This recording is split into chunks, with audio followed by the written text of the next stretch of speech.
Afternoon, ladies and gentlemen.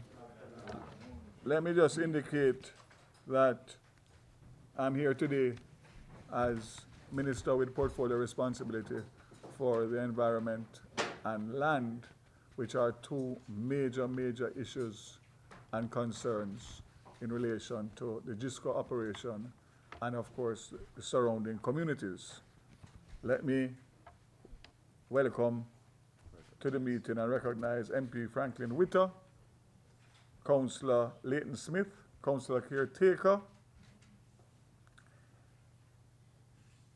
Mr. Sun Jin, and the management of GISCO, and of course representatives from ministries, department, and agencies of government, as well as the Constabulary Force, and of course you, the media.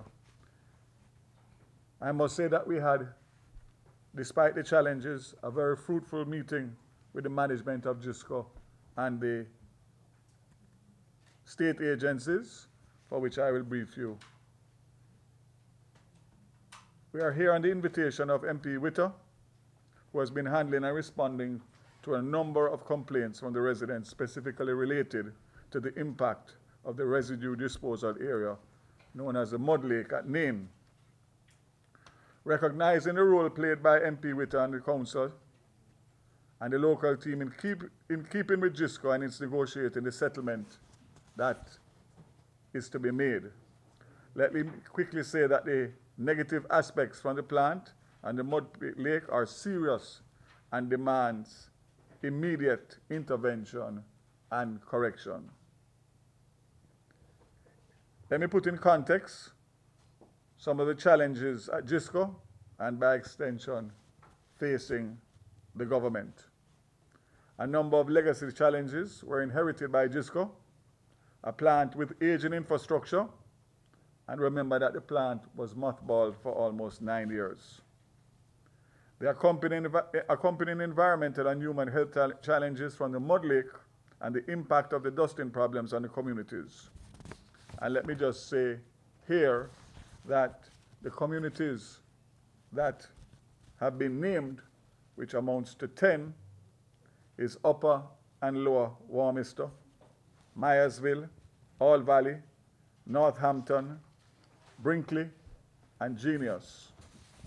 I am Buena Vista, Austin, and Folly. I am happy to state that based on the discussions that took place before between MP Witter and the councillors and the municipal council, that GISCO has agreed to compensate for the dust events that took place in December and one which took place in early January. A total settlement for 4 days compensation. That compensation will be paid immediately starting tomorrow, and it will be done in 2 phases. Let me be clear. It will be done in 2 phases, which means that the 10 communities that I named will get 4 days compensation. Some will get tomorrow. Some communities may get part payment tomorrow. If that is the case, they will get the balance or the remaining compensation for the 4 days by the end of February. And that is a commitment that has been made by GISCO based on our discussions and negotiations. Let me also indicate that investigations continue in relation to subsequent dust and nuisance events that took place after December and early January, and those will be investigated, and of course, GISCO will finalize compensation for that and handle accordingly. The causes as it relates to these events that have taken place from December, obviously, is the fact that we are in the dry season and the lack of rainfall to wet the Mud Lake. The last time that we had rainfall in this part of Jamaica was December 10th. So no rainfall from December 10th. So you can imagine the issues as it relates to that. Also bear in mind that the mud lake as we know it is 650 acres of land. So it is quite a large parcel of land and therefore requires major tackling as it relates to wetting and suppressing the dust. They also have a problem with the stockpile of raw materials, which is also identified as a source of dust. And GISCO has agreed and been instructed today to have that matter addressed immediately. They will get back to me in relation to how they intend to handle that. Let me make some comments as it relates to the issues pertaining, the health issues pertaining to the residents of these communities. I understand that there are 400 requests for doctors' attention. And based on the number of doctors currently engaged by GISCO, it's going to require additional doctors based on the frequency of the dust blow from December to now. And they have agreed that they will look at increasing the amount of doctors who are being referred, the citizens are being referred to, and also have asked the health department, local health department, to also work out a protocol with GISCO as it relates to how we can screen them in relation to making it more efficient and also identifying that the causes of the ailments are caused by the effects of the GISCO plant. Also, I have discussed with GISCO the fact that they are not in operation now, the need for increased human resources. And they have agreed that they will increase the community relations officers, which currently stands at 2 to 4, so that the community will have more interaction with GISCO directly so that their concerns can be addressed on a timely manner. In relation to the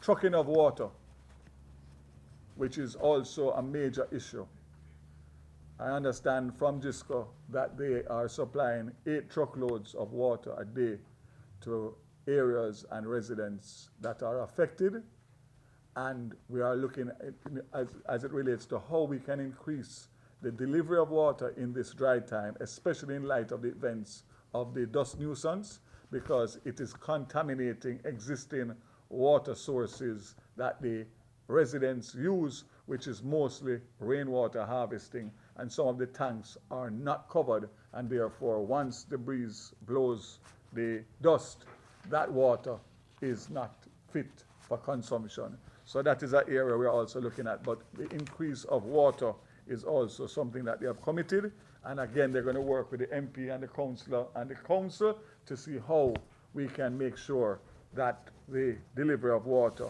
is constant until such time as everything is regularized in terms of the problem of drought and of course the problem of the dust.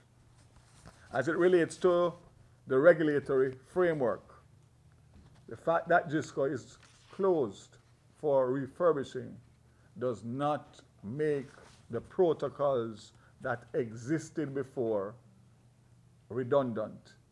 I have given instructions to NEPA and all the agencies of government here that full compliance must continue, and the regular meetings that they have must continue and be monitored from here on almost on a daily basis until such time as we are able to get the dust nuisance under control.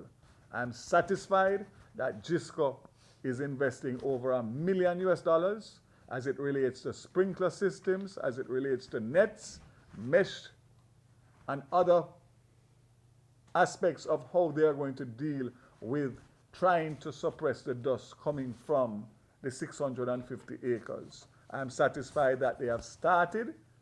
I'm satisfied that they have equipment that is currently on the wharf, that they have equipment that is currently ordered to come from overseas, and they have also bought quite a lot of stuff locally in relation to dealing with the dust from the stockpile and, of course, the mud lake. The regulatory framework, as well as quarterly regulatory meetings, are convened with GISCO, and the meetings will continue to include NEPA, Water Resource Authority, Jamaica Bauxite Institute, and, of course, most importantly, the Ministry of Health and Wellness. Routine regulatory compliance visits will be done by the MDAs, and for the record, NEPA continues to monitor, and up until January, they were monitoring the NRCA air quality regulations. The order was specific on the actions of GISCO to implement to mitigate dust problems. As I said before, the company is reporting to have budgeted $1 million US, which is currently being spent on dust suppression measures. Lastly, but not least, is the issue of outstanding titles, as well as resettlement, which are both legacy issues. I've asked GISCO during the time of their rehabilitation of their plant to address with the government agencies through JBI and the National Land Agency approximately 1,300 titles that are currently in the system that need to be processed to the point of where titles are issued. GISCO has committed to make their legal department, enhance their legal department, to work with the JBI, to have the meetings necessary so that the documentation and paperwork can be at a stage where it can go to NLA for the issuance of titles. There's also an issue for approximately 100 families from Lower Warminster in relation to resettlement. My understanding, as it was raised at this meeting, is that Minister Montague had discussions in China late last year, middle of last year, as it related to that, and I will be speaking with him in relation to following up that discussion with head office so that that can move apace. As of right now, it still has not moved any further from that meeting. So I will get a brief from Minister Montague, and of course, at our next meeting or press briefing, I will advise on that. So this is not the only time that I'll be here. I have committed to the MP and the councillors and councillor caretakers, and of course I'm going to visit with the residents now, that I'll be monitoring this as a national priority, which is what it is. It is a national emergency as it relates to the effect that it is having on the citizenry of the surrounding communities of St. Elizabeth. But in closing, I want to say that I am satisfied that the management of GISCO is aware of the seriousness of the problem, and despite their own challenges as it relates to being in a transition of spending billions of Jamaican dollars to rehabilitate and improve the plant efficiency and, of course, environmentally, that they are aware and that they are committed to working with the government of Jamaica to resolve this pressing issue as well as the legacy issues that I have spoken about. I have instructed NEPA, as I said before, and all the agencies here. This is 100% priority, and I expect a weekly report. So I'm not coming here to talk and then there's no follow-up. I will be following up a weekly report, because when we leave here today, each agency will give me by next week an action list of the things that have been committed to be done by GISCO, what it is that the government agencies are going to do in terms of regulatory and enforcement, and the timelines for a solution to this problem. This cannot be a problem that extends and continues. It has to be dealt with, and we have to have a finite timeline for which we know that this issue will be addressed satisfactorily to the point of where it does not cause any problem to the residents in and around GISCO and the surrounding communities. So I want to give my commitment, my personal commitment, on behalf of the government of Jamaica, Andrew Holness-led administration, that you know that I don't put my mouth aground and talk. That's what them say in the country. So I'll repeat it here. You have my commitment that this is something that is going to be addressed, and addressed in the shortest possible time, based on the seriousness of the effects of this on the residents. Thank you very much. Any questions? Yeah. What is the value of the payout that you expected to pay tomorrow and at the end of February, and how do we arrive at that? So there is a formula that is being used that was established before, and I believe that I would be out of order to discuss and disclose people's personal business. What I can tell you is that in speaking to MP and councillor, that they have assured me that the figures that have been mentioned is what has been agreed on in meetings before. And I can indicate very clearly that it's tens of millions of dollars. It is probably looking at probably close to $40 million of compensation for hundreds of residents. Hundreds, and when I say hundreds, not 100 or 200. I think we did a rough estimate, and it was almost 750. 1,200. So I won't get into any hard numbers, but just to indicate that it is at a substantial cost to GISCO, and they are making that compensation because they realize that they are causing this problem as a result of their operations, for which I think we can say is the good corporate responsibility. Anthony Long, TV. Yeah, Anthony. Mr. Vaz, residents might be wondering what took you so long to come here to have this discussion with these people from GISCO. How do you respond to that?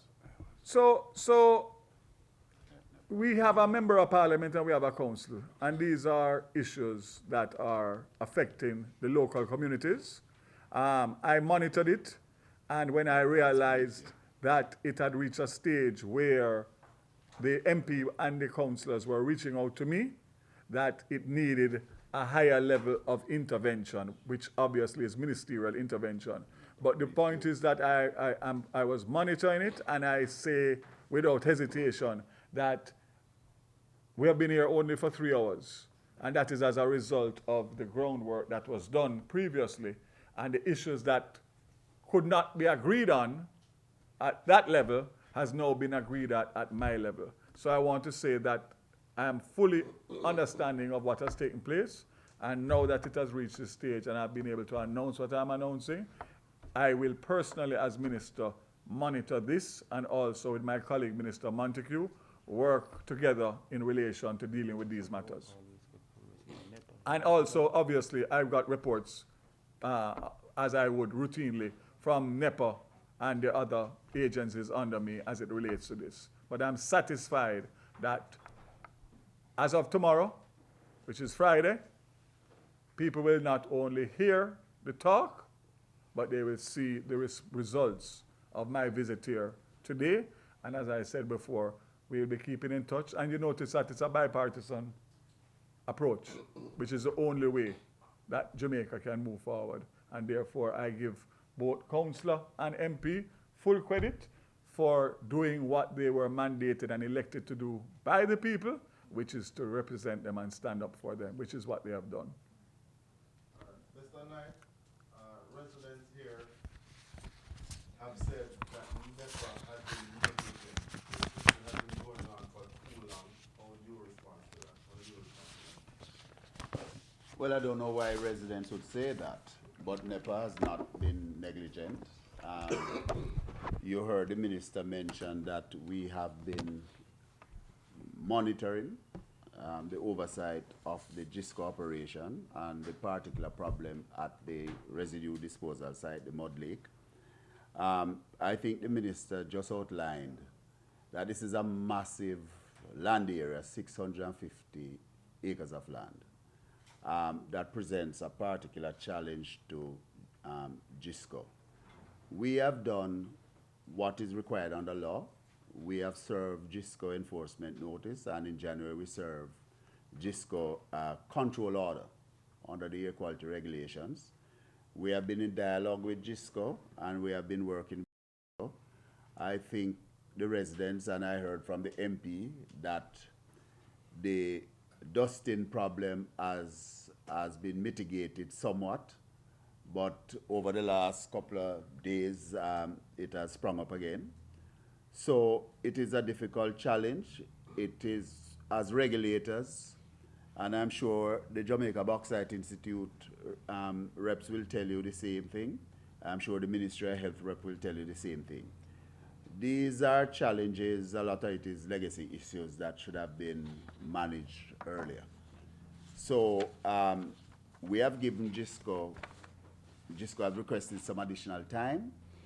We have not granted the additional time GISCO has requested, but we have understood the case that has been made to us, and we have given a reduced time, and we are getting reports every 3 days. So let me just say, Anthony, that this is not an easy fix, and it's not an easy situation. It's a long-standing situation, and what I'm trying to do here is manage it as best as possible, because there's no two ways about it that the GISCO investment in Jamaica is one of the largest, if not the largest investment. But at the same time, obviously, we have to find a balance between investment and the effects on the environment. What they have is inherited quite a number of legacy environmental issues, and we're trying to deal with them as it relates to the phase that they are closed in, and to make sure that then when they reopen, that all of these issues would have been resolved in their plan and their investment in new equipment and the new plant. So let me say that it's not easy, but I am very, very, very, very concerned as it relates to the long-standing issues affecting the residents, and compensation and better access to doctors, getting compensation for their farm and their produce and all of that is not the best scenario. What we want to do is get away from that, where there's no need for any doctor, there's no need to compensate because there's no dust blowing. And that's where we want to get to. And I believe that managing this during the interim of the transition to the new GISCO plant is what we need to do, and that's what I'm committed to do. Yes? What has been the air quality readings for the past year, and is it something that is livable by your standard? I'll have to ask my air quality manager air quality management branch to come to the frontier and respond to that. Just to say to you that I drove down Spurtree Hill, so I saw it for myself, the full extent of it. So nobody needs to tell me or show me. I could see it for myself, and it is something that we have to address in the shortest possible time.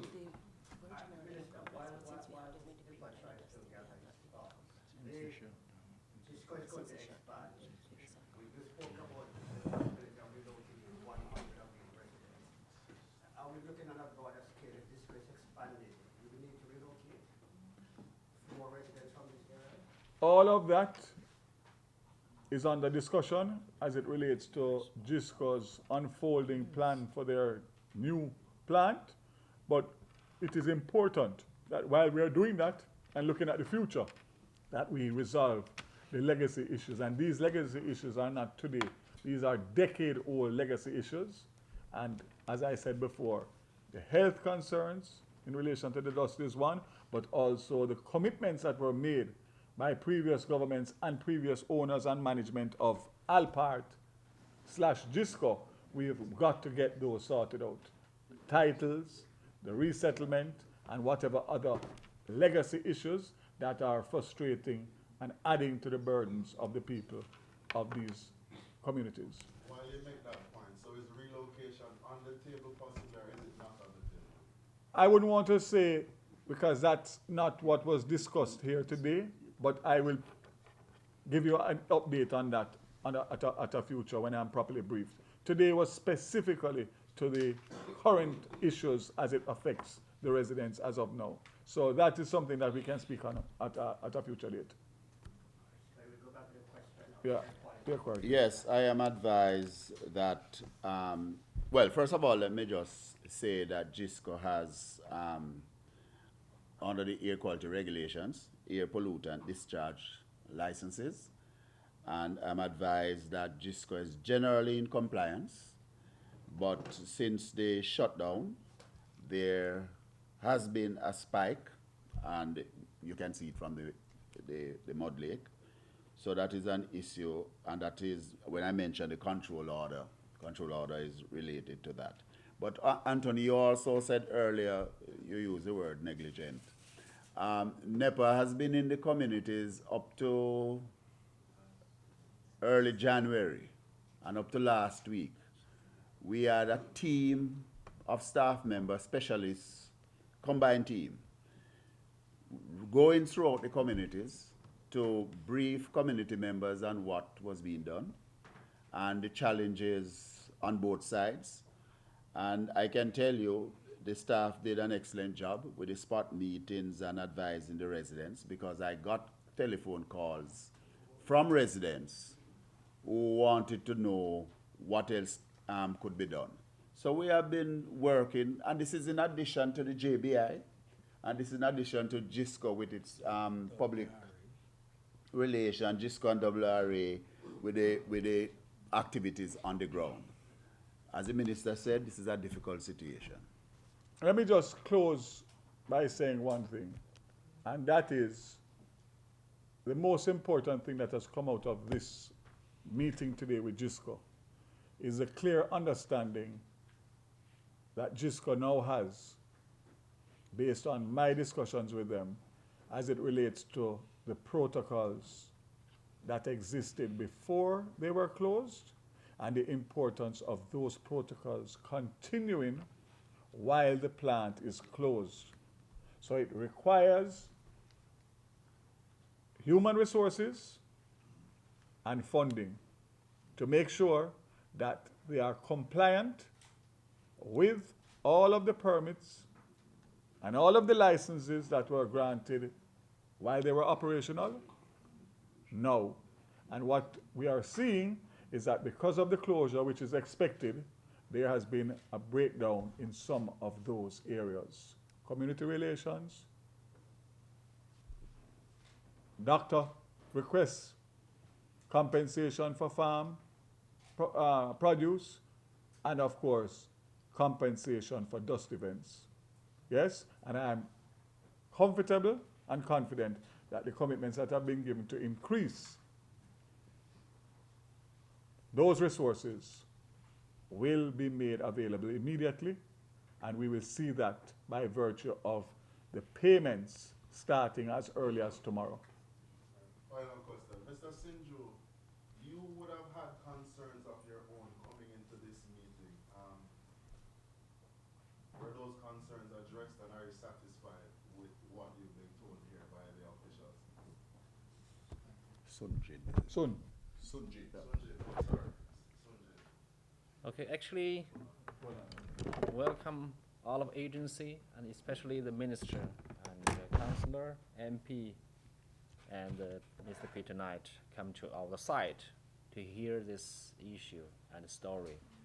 As the minister mentioned it, it's a legacy issue, especially dusting is happened in the last 40 years. But due to climate change, we're suffering with the problem very seriously. So I think with our good communication, even when the dusting happened 3 days before or 4 days before, I already inform and communicate with the MP and the councillor to say company would like to suggest where is the solution. So now I think we are in the right position with the government fully support. Currently, I say as a temporary solution, company going to follow with original policy to compensate the relevant community and the person due to the damage of the dusting. But at the same time, as the best and permanent solution, we still will push us to finish that proposal and the relevant construction with the local people fully support to make either wet or moisture at a whole RDA area.